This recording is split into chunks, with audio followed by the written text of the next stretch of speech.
এই পর্যন্ত 1 থেকে 1.5 লাখ টাকা বিক্রি করে দিয়েছি। বিক্রি করে কাঁচাতে আর পাকাতে যদি আমি টোটালটা পাকাই বিক্রি করতে যাই 4-5 লাখ টাকা কোনো গল্প নাই, মানে বিক্রি হবে। তো আমরা এই পেঁপের উপর প্রতিবেদন নিয়ে চলে এসেছি উত্তর দিনাজপুরে। এখানে একজন চাষি এই ভিয়েতনামি কিং পেঁপের চাষ করেছে এবং কোথায় চারা পাওয়া যায়, কীভাবে লাগাতে হয়, কখন লাগাতে হয়, কি কি রোগ হয়, কিভাবে লাগাতে হয়, কোথায় মার্কেটিং করতে হয়, এইরকম কিন্তু নানান রকমের প্রশ্নের উত্তর আমরা এই চাষির কাছ থেকে জেনে নেব। ভিয়েতনামি কিং এই প্রজাতির যে পেঁপে চারা রয়েছে আপনার বাগানে লাগিয়েছেন, সেখানে কতগুলো চারা লাগিয়েছেন, তার মধ্যে কতগুলো পুরুষ ছিল? আমি 400 পিস লাগাইছি, তার মধ্যে একটা পুরুষ গাছ পাই। আপনি নমস্কার, দেশ ও দেশের বাইরে থেকে যেখান থেকে আজকের এই প্রতিবেদন দেখছেন, সবাইকে আন্তরিক প্রীতি ও শুভেচ্ছা। The farming master YouTube channel ও ফেসবুক পেজের পক্ষ থেকে আমি মণিকুমার বিশ্বাস। তো প্রিয় দর্শক, দেখতেই পাচ্ছেন আজকে আমরা একটা উন্নত জাতের ভিয়েতনামি কিং পেঁপের জমিতে দাঁড়িয়ে রয়েছি। এখানে 1 বিঘা জমি আছে, অর্থাৎ 33 কাঠা জমি রয়েছে। এই জমিতে দেখতে পাচ্ছেন যে ভিয়েতনামি কিং এই পেঁপে চাষ করা হয়েছে। কি পরিমাণ ফলন, মানে মাথা নষ্ট করা ফলন দেখতে পাচ্ছেন। এই অনেক আগে থেকে কিন্তু হারভেস্টিং শুরু হয়ে গেছে, কিন্তু এখন মাঝামাঝি অবস্থায় রয়েছে এই হারভেস্টিংটা। তারপরেও যে পরিমাণ ফলন হয়েছে সত্যি অবাক লাগে। আমি যখনই এই বাগানে আসি আমার মনটা ভরে যায়। আর বর্তমানে এর দামটাও খুব ভালো রয়েছে। তো যদি মনে করেন যে আপনার বেলে দোআঁশ রয়েছে, এরকম কোনো জমি রয়েছে, তাহলে কিন্তু আপনি পেঁপে চাষ নিয়ে ভাবতে পারেন।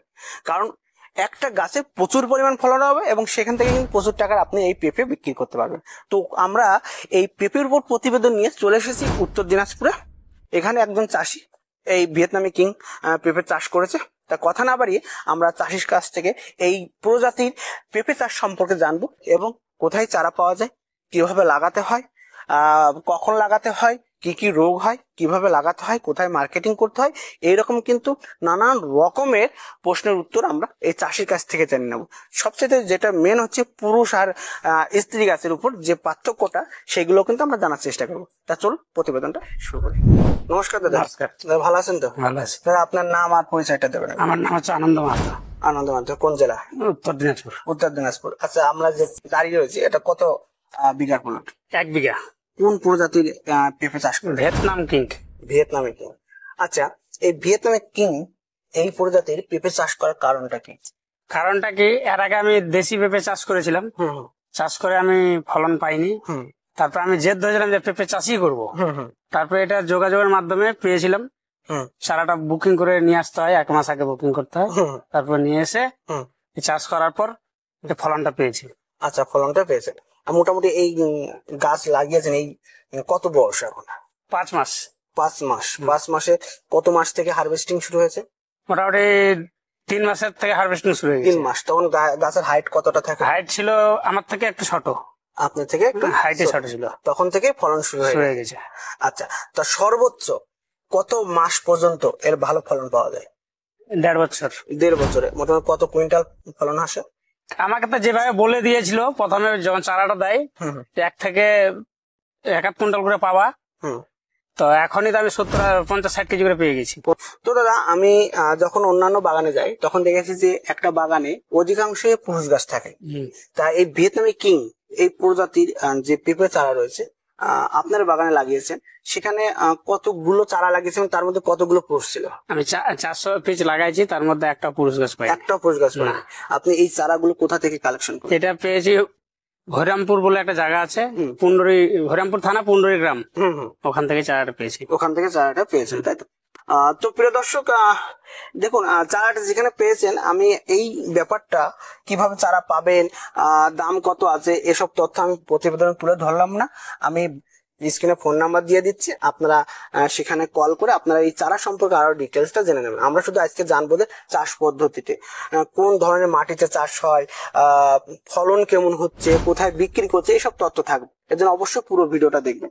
তো দাদা, এই যে গাছগুলো দেখতে পাচ্ছি, মোটামুটি একটা গাছে যে আপনি বললেন যে প্রায় 50-60 কেজি পর্যন্ত 5 মাসের গাছে আপনি পেয়ে গেছেন, তাই তো? আচ্ছা, এই কত গ্রাম ওয়েট হলে সেটা আপনি হারভেস্টিং করেন? 1 থেকে 1.5 কিলো হলে ওটা বাজারে চাহিদা ভালো হয়, চাহিদা ভালো থাকে। এখন বর্তমানে কত টাকা কেজি যাচ্ছে? এখন আপনি তো বললেন হ্যাঁ 15-30 টাকাও যাচ্ছে, 25 টাকাও 20 টাকাও যাচ্ছে। এখন কাঁচা যাচ্ছে 15 টাকা 20 টাকা পাইকারি, যেটা আড়তে বিক্রি হয়। আচ্ছা আচ্ছা আচ্ছা। আর পাকাটা? পাকাটা 40 টাকা 30 টাকা। আচ্ছা আচ্ছা। বলছি যে এই যে আপনি যেখানে নিচে এটাই আলগা করে দিয়েছেন, কি কারণে এটা? এটা একটু মাইটা চাপানো হয়ে গেছিল, তার জন্য গাছটা একটু দুর্বল টাইপের হয়ে গেছিল। আচ্ছা আচ্ছা। তারপরে মাইটা ভেঙে দিলাম, ভেঙে দিয়ে তার সারটা বৃষ্টি দিতে হলো, গাছটা সবল হওয়া, তারপর সবল হয়েছে গাছটা। আচ্ছা। তো যে চারাগুলো দেখতে পাচ্ছি প্রতিটা আমি একটু দেখাতে বলবো। দেখুন যত গাছের প্রতিটা গাছে কিন্তু প্রচুর পরিমাণ ফলন ধরে আছে। তো বলছি দাদা কোন সময় এই চারাগুলো লাগাতে হয়? এটা চারা সব থেকে ভালো শীতের সময় লাগালে, শীতের আগে লাগালে খুব ভালো হয়। কিন্তু আমার জমিটা আমি বৈশাখ মাসে লাগাইছিলাম, আমার জমিটা ফাঁকা ছিল, তো ফেলায় রাখে কি করবো, তো লাগাই দিই, তাও ফলন ভালো পেয়েছি। আচ্ছা, তাহলে জমিটা কিভাবে প্রস্তুত করে দিলেন?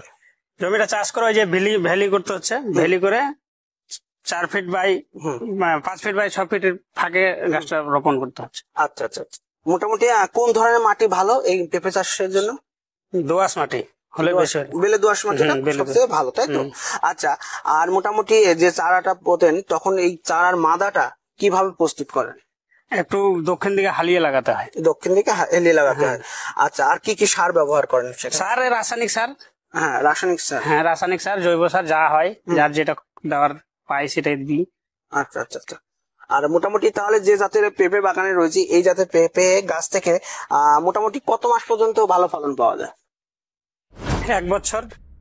1 বছর পর্যন্ত ভালো ফলন পাওয়া যাবে। তারপর থেকে তারপরে গাছটা লম্বা হবে, একটু সাইজ ছোট হবে। আচ্ছা আচ্ছা আচ্ছা। তো প্রিয় দর্শক, আমি দেখাতে বলবো যে দেখুন প্রতিটা গাছে কিন্তু প্রচুর পরিমাণ ফল। তো দাদা বলছি যে এই পেঁপে চারায় মানে কি কি রোগ হয়? এটা রোগ বেশি হয় মাকড়সা আর সাদামাছি। তাছাড়া আদার্স কিছু রোগ নেই। আর তার জন্য কি কি মেডিসিন? সপ্তাহে 1 বার করে স্প্রে করতে হয়। সপ্তাহে 1 বার করে স্প্রে করতে হয়। কি ওষুধ স্প্রে করেন এগুলো? এই তারা করি, আরো কি কি বিভিন্ন কোম্পানি থেকে তারা দিয়ে দেয়। যার কাছে চারা নিয়েছিলাম তার যোগাযোগের মাধ্যমে। তাহলে আমাকে বলবেন যে পেঁপে যখন হারভেস্টিং শুরু হয় তখন গাছের কি কি যত্ন নিচ্ছেন? ওই শুধু জল আর দেখাশোনা, স্প্রে। আচ্ছা, কতদিন পর পর জল দিচ্ছেন? জলটা পরিমাণটা হচ্ছে যেমন, যদি আদার শুকিয়ে যায় তাহলে জল দিতে হবে, আর না হলে তো আকাশের জলে তো হলোই। আচ্ছা, সবসময় ভিজে রাখতে হবে? না, ভিজে সবসময় রাখার কোনো দরকার। আচ্ছা, জল জমে থাকলে কি? না, জল জমে থাকলে ক্ষতি আছে, মারা যাবে। হ্যাঁ, মারা যাবে। আচ্ছা, গোড়া পচা রোগের জন্য কি ব্যবহার করেন? গোড়া পচার জন্য ওই স্প্রে আছে। স্প্রে ব্যবহার করলে স্প্রে কি গোড়ায় দেন নাকি? হ্যাঁ, গোড়ায় দিই, গোড়া পচে গেলে গোড়ায় দেন। আর পেঁপের কালারটা ভালো রাখার জন্য কি ব্যবহার করেন? কালারটা ভালো রাখার জন্য একটু তার জন্য একটা কি স্প্রে বলছিল, আমার মনে নেই সেটা ব্যবহার করি, ওই জন্য ফলটা ভালো সবুজ হয়ে আছে। আর মানে কত কেজি হলে পাকা শুরু করে? 2 কিলো। 2 কিলো হলে পাকা শুরু করে দেয়, ঠিক আছে।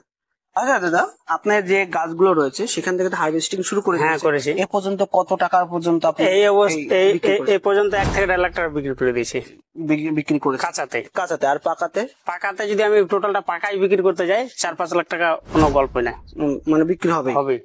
আচ্ছা, মোটামুটি খরচা কেমন আছে তাহলে? আমার খরচা 1 বিঘাতে পড়ছে 40 থেকে 45 হাজার টাকা। 40 থেকে 45 হাজার। সেল হচ্ছে প্রায় 4 থেকে 5 লাখ টাকা, 5 লাখ পর্যন্ত এই পেঁপে সেল হচ্ছে, তাই তো? আচ্ছা, তাহলে কি আপনি কি খুশি নাকি? আমি খুশি।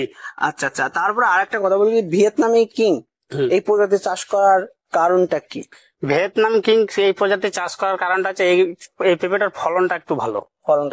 সাইজটা ঠিক মিডিয়াম। আচ্ছা আচ্ছা। বেশি বড় হয় না, ছোট হয়, এই পেঁপেটা গোল গোল হয় দেখছেন, গোল গোল করে এইরকম। তো অবশ্যই বাজার চাহিদাটা বেশি। এই পেঁপেটার বাজারে চাহিদাটা ভালো। আর বড় পেঁপে নিলে আমার বাড়িতে ধরো যে 2-4 জন আছে, আমি 4 কেজির পেঁপে নিয়ে কি করবো? এবার কেটে তো পাওয়া যাবে না, এই হিসাবে ছোট পেঁপেটার চাহিদা একটু বেশি। এই জাতের পেঁপের একটা গুণ হচ্ছে কি, কাঁচাও সবজি হিসেবেও খেতে পারবেন, আবার পাকিয়েও কিন্তু আপনারা খেতে পারবেন কিন্তু, ঠিক আছে। তাও আমরা অবশ্যই বাগানে এসেছি, পাকা পেঁপে খাবো, তারপরে অবশ্যই একটু রিভিউ দেবো। তা ভিডিওটা দেখতে থাকুন। তো আপনি তো বৈশাখ মাসে এই গাছগুলো লাগিয়েছিলেন, তখন তো প্রচুর পরিমাণ গরম পড়ে, ঝড়ও হয়, সেই সময় গাছের কি যত্ন করেছেন লাগানোর পরে? তখন শুধু জলটা বেশি লাগে। জলটা কতদিন পর পর জল দিয়েছিলেন? 8 দিন পর পর। 8 দিন পর পর জল দিয়েছিলেন, তাই তো? আর সেই সময় কোন সার ওষুধ দিয়েছিলেন? এমপিকে ডিএপি লাগানোর 15 দিন পর ডিএপি এমপিকে চারিদিকে ছিটিয়ে দিয়ে তারপর জল দিছিলাম। আচ্ছা, আর কি কি পরিচর্যা করেছিলেন? তারপর ওইটুকুই, আর তারপরে স্প্রে শুধু। আচ্ছা আচ্ছা আচ্ছা। দাদা, যারা ভাবছে যে এই ভিয়েতনামি কিং চাষ করবে, সেই সব চাষীদের জন্য আপনি কি বলবেন? ওনাদের যদি চাষ করার ইচ্ছা থাকে সঠিক জায়গায় চারাটা নিয়ে চাষ করলে আমার মতো উপায় হবে। আচ্ছা, মোটামুটি আপনি চারাটা কোথা থেকে নিয়েছেন? হরিরামপুর থানা পুন্ডরি গ্রাম বলে একটা জায়গা আছে, ওখান থেকে চারা নিই। নাম কি সেই দোকানের? দোকানদারের নাম হচ্ছে অনুপ দেবনাথ। অনুপ দেবনাথ, তার কাছ থেকে চারাটা নিয়েছিলেন তাই তো? আচ্ছা, আপনি দেখা যাচ্ছে যে চারাটা লাগানোর পরে সেখান থেকে কি কোনো প্রকার হেল্প পাচ্ছেন? প্রচুর হেল্প, যতদিন ফুল ফল লেসায়নি ততদিন ওরা দেখভাল করেছিল। আচ্ছা, গ্যারান্টি দিয়েছিল। গ্যারান্টি দিয়েছিল যে ফল হবে। হ্যাঁ। আচ্ছা, এগুলো কোথায় মার্কেটিং করছেন, কোথায় বিক্রি করছেন? কোথায় বিক্রি করছি? মান্ডিতে। মান্ডিতে? হ্যাঁ। আচ্ছা, প্রতিদিন কত কুইন্টাল করে আপনি হারভেস্টিং করছেন? 4 কুইন্টাল 5 কুইন্টাল করে প্রতিদিন বাজারে নিয়ে যেতাম। হ্যাঁ। তো এখন আর বাজারে নিয়ে যেতে হয় না, পাইকাররা এসে নিয়ে যায়, বাগান থেকে এসেই নিয়ে যায়। আচ্ছা, পেঁপের ডিমান্ডটা কোন সময়টা বেশি থাকে? বৈশাখ জ্যৈষ্ঠীতে বেশি ডিমান্ড। আচ্ছা, সেই সময়টা ফলন কেমন হয়? সে সময় ফলন ভালো হয়। ভালো হয়, কিন্তু এবার তো আপনি সেই ফলনটা পাননি, কারণ বৈশাখ মাসে আপনি বৈশাখ মাসে লাগাইছেন, তার জন্য পাননি না। আচ্ছা আচ্ছা, তবে সবচেয়ে বেস্ট টাইম শীতকালের আগে। হ্যাঁ, শীতকালের আগে লাগানোটা সব বেস্ট, তাহলে বৈশাখ জ্যৈষ্ঠীতে ফলনটা পাওয়া যায় এবং ভালো দামটাও পাওয়া যায়, তাই তো? আচ্ছা, আর আপনি বললেন যে বেলে দোআঁশ মাটিতে সবচেয়ে ভালো হয়, জল জমবে না সেই রকম জমি হতে হবে, উঁচু জায়গা লাগবে, উঁচু জায়গা লাগবে, এবং লাগানোর পরে অবশ্যই এইরকম দুই সাইডই মাটি তুলে দিতে হবে যাতে চারার গোড়ায় জল না জমে থাকে। এবং বেশি মাটি থাকলে, এই দেখুন, যদি চারার উপরে যদি বেশি মাটি থাকে এইরকম কিন্তু ইনফেকশন হয়ে যাচ্ছে, মানে পচলা ধরে যাবে। এই জন্য চেষ্টা করবেন যে গোড়ায় যেন, মানে বেশি উপরে যেন মাটিগুলো না, তাই তো? কাণ্ডতে দেওয়া যাবে না। আচ্ছা আচ্ছা আচ্ছা।